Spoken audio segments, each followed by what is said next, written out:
Last time you have studied about the parts of the forebrain and their functions. Today you have to study the midbrain. The midbrain, it is located between the diencephalon and the pons horuli. मिडब्रेनचा part आहे तो डायनसेफॅलॉन, म्हणजे फोरब्रेनचा शेवटचा part जो आहे डायनसेफॅलॉन, आणि hind ब्रेनचा earliest part, सुरुवातीचा part आहे पोन्स होरुली. ह्या मधला जो भाग आहे त्याला आपण काय म्हणतो, मिड ब्रेन असे म्हणतो. It contains the cerebral aqueduct iter or iter that connects the third and fourth ventricle. काय आहे या ठिकाणी आपण थर्ड आणि फोर्थ व्हेंट्रिकल जोडणारा पार्ट, नॅरो अशी कॅनॉल दिसतो, त्याला आयटर म्हणतात किंवा सेरेब्रल एक्विडक्ट असं म्हटलं जातं. आतल्या बाजूला पोकळी जी आहे त्याच्यामध्ये. The corpora quadrigemina are 4 rounded elevations on the dorsal surface of the mid brain. काय मिड ब्रेन रिजन वरती आपल्याला 4 असे उंचवटे गोळे दिसतात. 4 असतात म्हणून त्याला क्वाड्रा म्हणजे 4, क्वाड्रिजिमिया, कार्फोरा क्वाड्रिजिमिया असं म्हटलेलं आहे. The corpora quadrigemina are 4 rounded elevations on the dorsal surface of the mid brain.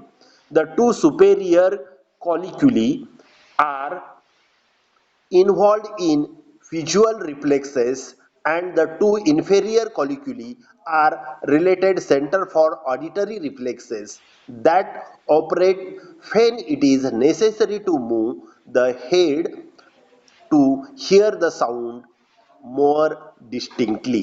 काय आहे हा जो रिजन आहे, हा याचं मेन फंक्शन आहे साऊंड रिसीव करणे. तर ह्याच्यामध्ये सुपेरियर कॉलिक्युली आणि इन्फेरियर कॉलिक्युली, वरती आहे त्याला सुपेरियर कॉलिक्युली म्हटलेलं आहे, त्याच्या खालच्या बाजूला आहे त्याला इन्फेरियर कॉलिक्युली म्हटलेलं आहे. आणि हे कशाशी रिलेटेड आहेत, तर superior colliculi are involved in visual reflex, vision दृष्टीज्ञानाशी संबंधित आहे. जे आपल्याला दृष्टीज्ञान होतं, म्हणजे डोळ्यांनी पाहिलेली जी प्रतिमा आहे ती समजून घेण्याचं काम ब्रेनमध्ये या रिजनमध्ये होतं, म्हणून याला काय म्हटलेलं आहे, visual reflexes. And the 2 inferior colliculi are related center for auditory reflexes. आणि खालचे 2 गोळे जे आहेत इन्फेरियर कॉलिक्युलीचे, ते कशाशी रिलेटेड आहेत, ऑडिटरी रिफ्लेक्सेस, साऊंडशी रिलेटेड आहेत. आपल्याला साऊंड समजतो, काय आहे, कुठला आवाज आहे, कशाचा आवाज आहे, कोणत्या पक्षाचा आवाज आहे, हे समजण्याचं काम कुठं होतं, ब्रेनमध्ये होतं. हे इन्फेरियर कॉलिक्युलीमध्ये होतं. That operate when it is necessary to move the head to hear the sound more distinctly. आणि तो कशाशी संबंध आहे, तर साऊंडशी रिलेटेड पार्ट वेगळा आहे. इथं हा भाग आपल्या मानेचा भाग किंवा तोंड वळवण्याचा जो भाग आहे तो त्याच्याशी रिलेटेड आहे, की साऊंड आला आपल्याला क्लिअर ऐकण्यासाठी आपण त्या आवाजाच्या दिशेने काय करतो, मान वळवतो, त्याच्याशी रिलेटेड हा इन्फेरियर कॉलिक्युली काय करतो, कंट्रोल करतो. The mid brain also contains on it's inferior surface to thick fibrous tract called as a cerebral peduncle or crura cerebri. काय आहे मिड ब्रेन मध्ये काय आहे, also content the inferior surface of thick fibrous track. Fibrous track आपल्याला पाहायला मिळतो, त्याला म्हटलेलं आहे सेरेब्रल पेडुंकल. पेडुंकल म्हणजे देठ म्हटलेलं मी आहे. इन्फ्लॉरन्सेस, ज्वारीचं कणीस असतं त्याच्या पाठीमागे जे रिजन असतो त्याला आपण देठ म्हणतो. तर तो जो भाग आहे तशा पद्धतीचा त्याला शब्द पेडुंकल वापरतात, तसा इथं शब्द वापरलेला आहे peduncle. Crura cerebri, these track of the ascending and descending nerve fibers from RAS. काय आहे, वरच्या दिशेने म्हणजे ब्रेनकडे येणारा नर्व आणि संदेश येणारा आणि परत जाणारा, ह्या दोन्हीचा ट्रॅक आहे, दोन्हीचा मार्ग आहे, टू अँड फ्रो दोन्ही आहेत, RAS, and connect the cerebral midbrain. Near the center of the midbrain, it is a mass of gray matter scattered with the white matter. आणि या रिजन मध्ये आपल्याला काय दिसतो तर ग्रे मॅटरचा मास दिसतो आणि मध्ये मध्ये काय आहे व्हाईट मॅटर आपल्याला पाहायला मिळतं. It is called as a red nucleus आणि त्याच भागाला काय म्हणतात रेड न्यूक्लियस असे म्हणतात. It plays an important role in controlling the posture and muscle tone आणि हा भाग कशाशी संबंधित आहे तर आपल्या मसलचा जे टोन आहे किंवा पोश्चर म्हणजे आपल्या शरीराची रचना जी आहे, स्नायूंची जी रचना आहे, स्नायू जे एक्झरसाइज करतात, व्यायाम करतात, त्यांचे स्नायू असे पिळदार बनतात. त्यातल्या त्यात आपण शरीर सौष्ठव स्पर्धा ज्या असतात त्यांनी जे कमवलेलं शरीर असतं त्यांचे जे स्नायू आपल्याला दिसतात थोडेसे कॉन्ट्रॅक्ट केले की त्याच्या फुगीर भाग दिसतात मसलचे, ते जे भाग आहेत ते ह्या रेड न्यूक्लियसनी काय केलेलं आहे मसल टोन आहे तो कंट्रोल केलेला आहे. Modifying some motor activities and motor coordinations आणि मोटार ऍक्टिव्हिटीज आणि मोटार कोऑर्डिनेशनसाठी तो भाग संबंधित आहे. तर अशा पद्धतीनं कार्फोरा क्वाड्रिजिमिया आणि क्रुरा सेरेब्री हे दोन जे भाग आहेत हे कशाशी रिलेटेड आहेत इंटरनल इयर मिड इयरचे काय आहेत हे पार्ट. तर या ठिकाणी आपण हँड ब्रेनचे पार्ट पाहिले. हँड ब्रेन मध्ये दोन पार्ट आले, एक म्हणजे मिड ब्रेनचे पार्ट पाहिले आपण corpora quadrigemina and crura cerebri, त्यामधला रेड न्यूक्लियस हा एक पार्ट पाहिला. तर अशा पद्धतीनं these are the parts of the mid brain. त्यानंतर पुढचा पार्ट आहे hindbrain. The posterior region of the brain is called as a hindbrain. Posterior region of the brain is called as a hindbrain. It consists of pons horuli, cerebellum and medulla oblongata. काय आहे याच्यामध्ये तीन भाग येतात पोन्स varolii, cerebellum, cerebrum म्हणजे front fore brain मधला part आहे, cerebellum म्हणजे आपण त्याला दुसरं नाव आहे लेसर ब्रेन, लहान मेंदू म्हणतो, मेडुला ऑब्लॉंगेटा द पोन्स कनेक्शनच गेलं. तर पहा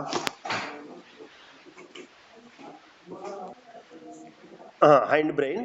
the posterior region of the brain is called as a hindbrain. बरोबर आहे. शेवटचा ब्रेनचा पार्ट आहे त्याला आपण काय म्हणतो हँड ब्रेन म्हणतो. It consist of pons varolii, cerebellum and medulla ऑब्लॉंगेटा.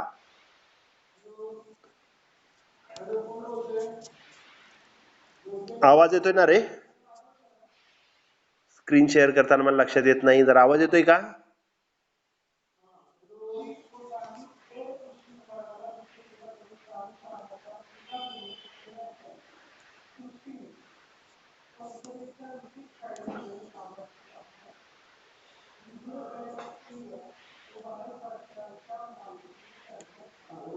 हा, तर हँड ब्रेन मध्ये काय केलेलं आहे द पोन्स होरुली, मेडुला ऑब्लॉंगेटा आणि सेरेबेलम असे तीन पार्ट आहेत. The pons varolii appears as a rounded bulge on the underside of the brain stem. काय म्हटलेलं आहे पोन्स होरुली ही काय आहेत सेरेब्रमच्या खालच्या बाजूला असा हा भाग दिसतो, बल्ज असे फुगीर उंचवटे दिसतात. On the underside of the brain stem, midbrain, pons and medulla and continues up to the spinal cord आणि पाठीमागं तसाच मेडुला ऑब्लॉंगेटा आणि स्पायनल कॉर्ड कंटिन्यू झालेली असते, ती मणक्यातून खाली गेलेली असते. And contains a cross band of the nerve fibre connecting cerebrum. त्याचबरोबर काय आहे त्याला क्रॉस नर्व गेलेले आपल्याला पाहायला मिळेल. नर्व फायबर्स तिथून स्पायनल नर्व किंवा क्रेनियल नर्व बाहेर पडलेले आपल्याला दिसतात. क्रेनियल नर्व हे मेडुला ऑब्लॉंगेटा पासून, cerebellar lobes, medulla oblongata and spinal cord. It also contain several nuclei. तर अशा पद्धतीचा पोन्स होरुली वरती आपल्याला क्रेनियल नर्वचे बँड्स दिसतात, पट्टे दिसतात. तर हा भाग झाला. त्यानंतर पुढचा पार्ट हँड ब्रेनचा पार्ट आहे cerebellum. The cerebellum is second largest part of the brain. Human being मध्ये हाही पार्ट काय झालेला आहे वेल डेव्हलप्ड. सेरेब्रम आणि सेरेबेलम हे दोनच पार्ट वेल डेव्हलप्ड आहेत, बाकीचे पार्ट काय आहेत अगदी थोड्या प्रमाणात विकसित झालेले आहेत. Cerebellum is the second largest part of the brain and consists of two lateral hemisphere, a central vermis It is composed of white matter with a thin layer of gray matter. The cortex, white matter intermixes with the gray matter and show a tree-like pattern called as a arbora vitae. काय हे ह्याची जी रचना आहे ती अर्बोरा व्हिटी सारख्या झाडासारखं दिसतं. आता अर्बोरा व्हिटी आपल्याला माहित नाही कसं आहे, तर जनरली मी सांगतो की आपलं जे एक्स ख्रिसमस प्लांट म्हणतो त्याचा जशी रचना आहे, फक्त ते जास्त हे असं क्रिसमस प्लांटचं जसं दिसतं तशा पद्धती रचनामध्ये त्याच्यावरती आपल्याला लाइनिंग पाहायला मिळतं.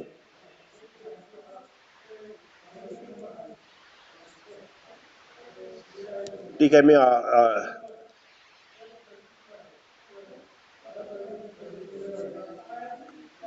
लेक्चर चालू आहे.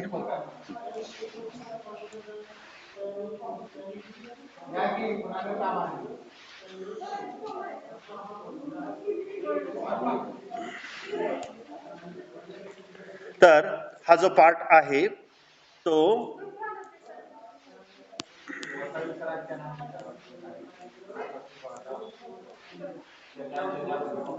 ग्रे मॅटर अर्बोरा व्हिटी सारखा, म्हणजे आपल्या एक्स ख्रिसमस प्लांट जे आहे तशा पद्धतीचा त्याचे जे रचना असते बाहेरून पाहताना लांबून पाहिल्यानंतर कसं दिसतं तशा पद्धतीची याची रचना आपल्याला दिसते.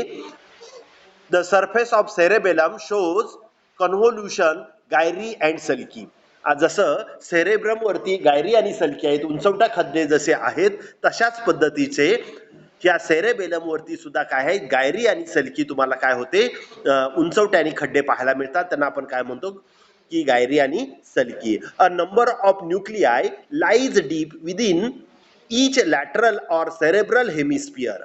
काय आहे या ठिकाणी, a number of nuclei lies deep within each lateral and cerebral hemisphere. प्रत्येक हेमिस्फियर वरती म्हणजे राईट आणि लेफ्ट हेमिस्फियर वरती तुम्हाला काय दिसतील, हे न्यूक्लिआय आपल्याला पाहायला मिळतात. Overall 30 million neurons lies in the cortex. आणि या रिजन मध्ये जवळजवळ 30 दशलक्ष nerve fibre neurons nerve cells आपल्याला पाहायला मिळतात. 3 pairs of myelinated nerve bundles called as cerebral peduncles. आणि या ठिकाणी 3 जोड्या मायलिनेटेड म्हणजे मेडुलेटेड नर्व फायबरचे 3 बंडल्स आपल्याला पाहायला मिळतात. त्याला बंडल्सला cerebral peduncle connect the cerebellum to the other parts of CNS. काय सेंट्रल नर्वस सिस्टीमच्या इतर पार्टला काय करतात, जोडण्याचं ते काम करतात. It is an important centre which maintain the equilibrium of the body. आणि सेरेबेलमचं काम काय आहे, तर तोल सांभाळणे हे त्याचं काम आहे. शरीराचा तोल सांभाळणे हे महत्वाचं काम त्याच्याकडे आहे. लेसर ब्रेनला, लहान मेंदूला जर धक्का पोचला तर त्या व्यक्तीला आपला तोल सांभाळता येत नाही, सरळ उभं राहता येत नाही. किंवा आपल्याला माहित आहे दारू पिलेल्या व्यक्तीला बॅलन्स करता येत नाही, त्याचा जो इफेक्ट आहे तो हा सेरेबेलम वरती होतो, लहान मेंदूवरती होतं. अल्कोहोलचा इफेक्ट आहे तो त्याच्यावरती होत असतो. पोश्चर, आपलं जे इरेक्ट पोश्चर आहे ते राखण्याचं काम त्याने केलेलं आहे. बॅलन्सिंग, ओरिएंटेशन, बॅलन्सिंग योग्य पद्धतीने आपल्याला दिशा बदलताना सुद्धा तोल सांभाळला जातो. हे काम कोण करतं, सेरेबेलम करतो. Moderation of the voluntary movements, आणि ऐच्छिक ज्या कृती आहेत त्याच्यावरती नियंत्रण ठेवण्याचं काम या भागाने केलेलं आहे. म्हणजे स्नायूंची हालचाल जी आहे, हातापायाचे, तोंडाचे, गालाचे स्नायू वगैरे जे आहेत त्याची जी कंट्रोल जो आहे तो इथून केलेला आहे, ह्या लेसर ब्रेनने केलेला आहे. Maintenance of the muscle tone, आणि मसलचा टोन जो आहे, विशिष्ट आकार जो आहे, पिळदार असे मसल जे आहेत ते जे जो टोन तयार झालेला असतो तर टोन मेंटेन करणे सुद्धा काम कुणाचं आहे, ह्या सेरेबेलमचं काम आहे. It is a regulatory centre for the neuromuscular activities and control the rapid activities like walking, running, speaking etcetera. काय आहे, हे जे सेंटर आहे न्यूरोमस्क्युलर सेंटर आहे, हा neuromuscular centre it रेग्युलेट्स the centre for neuromuscular activities, nervous system आणि स्नायूंच्या activities आहेत त्याच्यावरती त्याचा कंट्रोल आहे. And control the rapid activities like walking, running, speaking etcetera. चालण्याची क्रिया, पळण्याची क्रिया, बोलण्याची क्रिया याच्यावरती नियंत्रण कुणाचं आहे? या मेंदूच्या लहान मेंदूचं पार्ट आहे जो सेरेबेलम आहे तो त्याने कंट्रोल केलेला असतो. All activities of cerebellum are involuntary. आणि ह्याच्या ज्या कृती ज्या आहेत त्या कशा आहेत? इनव्हॉलंटरी आहेत, अनैच्छिक आहेत, आपल्या इच्छेप्रमाणे चालत नाही. मेडुला पुढचा पार्ट आहे हाइंड ब्रेनचा दुसरा पार्ट आहे, तिसरा part medulla oblongata. It is the posterior conical part. निमुळता होत जाणारा हा नर्व फायबरचा बंडल आपल्याला दिसतो, पुढे कंटिन्यू स्पायनल कॉर्ड म्हणून कंटिन्यू होतो, त्या भागाला आपण मेडुला ऑब्लॉंगेटा म्हणतो. The medulla oblongata is the posterior conical part of the brain and continues as a spinal cord. पाठीमाग स्पायनल कॉर्ड म्हणून कंटिन्यू होतो. It has inner grey matter and outer white matter. त्याच्यामध्ये outer साइडला white matter असतो आणि आतल्या बाजूला grey matter असतो. पहा, मेडुला ऑब्लॉंगेटा आणि स्पायनल कॉर्ड मध्ये ग्रे मॅटर सेंटरला असतो, म्हणजे सायटॉन नर्व सेलचा सायटॉन रिजन हा मध्ये असतो आणि फायबर रिजन्स म्हणजे एक्झॉन आणि डेंड्रॉन हे बाहेरच्या बाजूला असतात. ब्रेन मध्ये मात्र उलट आहे, ग्रे मॅटर आउटसाइड असतो आणि व्हाईट मॅटर इनसाइड असतो. It control the voluntary vital functions like heartbeat, respiration,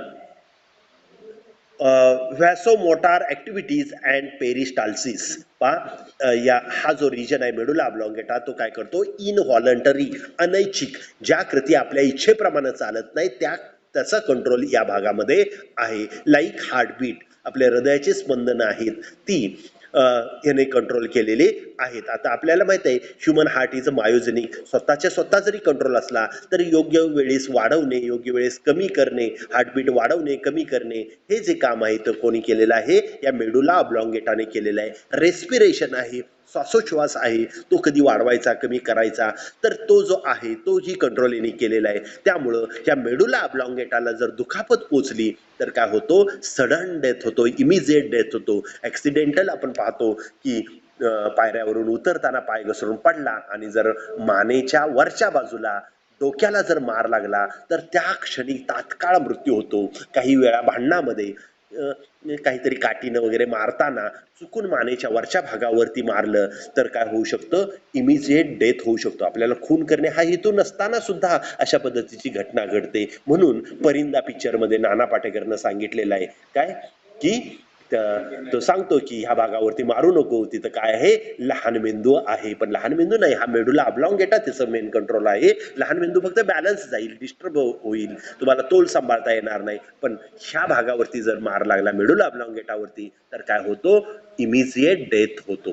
त्यानंतर दुसरं आहे व्हॅसोमोटार ऍक्टिव्हिटीज अँड पेरिस्टाल्सिस. पेरिस्टाल्सिस म्हणजे पचन मार्गाचे जे मुवमेंट आहे त्याला आपण पेरिस्टाल्टिक मुवमेंट म्हणतो. 11वी मध्ये आपण पाहिलेले आहे की एका टोकाला सुरुवात झाली तर शेवटच्या टोकापर्यंत काय केले जाते? कॉन्ट्रॅक्शनच्या वेव्ह जातात आणि अन्न पदार्थ तिकडे नेले जातात. स्टमक पासून उलटी मुवमेंट झाली तर तोंडातून अन्न पदार्थ बाहेर पडतात, अशी मुवमेंट असते, त्याला पेरिस्टाल्टिक मुवमेंट म्हणतो. It also control non-vital reflex activities like coughing, sneezing, swallowing, vomiting, yawing. काय आहे? त्याचबरोबर काय आहे? व्हायटल रिफ्लेक्स जे आहेत, रिफ्लेक्स आपल्या रिफ्लेक्स म्हणजे बाह्य वातावरणाला बदलाला दिलेला रिस्पॉन्स असतो, त्याला रिफ्लेक्स आर्क म्हणतो, आपलं रिफ्लेक्स ऍक्शन म्हणतो. ही जी रिफ्लेक्स आर्क ऍक्शन आहे या रिफ्लेक्स ऍक्शनच्या सुद्धा कृती काय केलेल्या आहेत? या भागानं कंट्रोल केलेल्या आहेत. यामध्ये आपण कफिंग, शिंकणे, खोकला येणे, स्नीझिंग, कफिंग, शिंकणे, सॉलोविंग, ओमेटिंग, यावोविंग, जांभई देणे, अशा पद्धतीच्या कृती ज्या आहेत त्या कृती काय करतो? या ह्याने काय केलेलं आहे? या भागाने कंट्रोल केलेला आहे. The cavity of medulla is called as a fourth ventricle. आणि मेड्युलरी रिजन मध्ये जी पोकळी आहे त्या पोकळीला काय म्हणतात? फोर्थ व्हेंट्रिकल असे म्हणतात. द व्हेंट्रिकल ऑर मेटासिल, त्याला दुसरं नाव आहे metacoel. Its root has the posterior choroid plexuses for secretion of CSF. काय? हा जो फ्लोअर रिजन आहे the roof of the posterior choroid plexuses, वरचा जो भाग आहे तो काय करतो, CSF सेरेब्रोस्पायनल फ्लुइड काय करतो, सिक्रीट करण्याचं काम करतो, निर्माण करण्याचं काम करतो. The posterior choroid plexuses also shows the 3 opening, a pair of lateral foramina of ल्युकाज and median foramina for Magendie. तर अशा पद्धतीनं these are the parts of the human brain, these are the part of the human brain, and the human brain consists of the 3 parts: forebrain, midbrain and the hindbrain.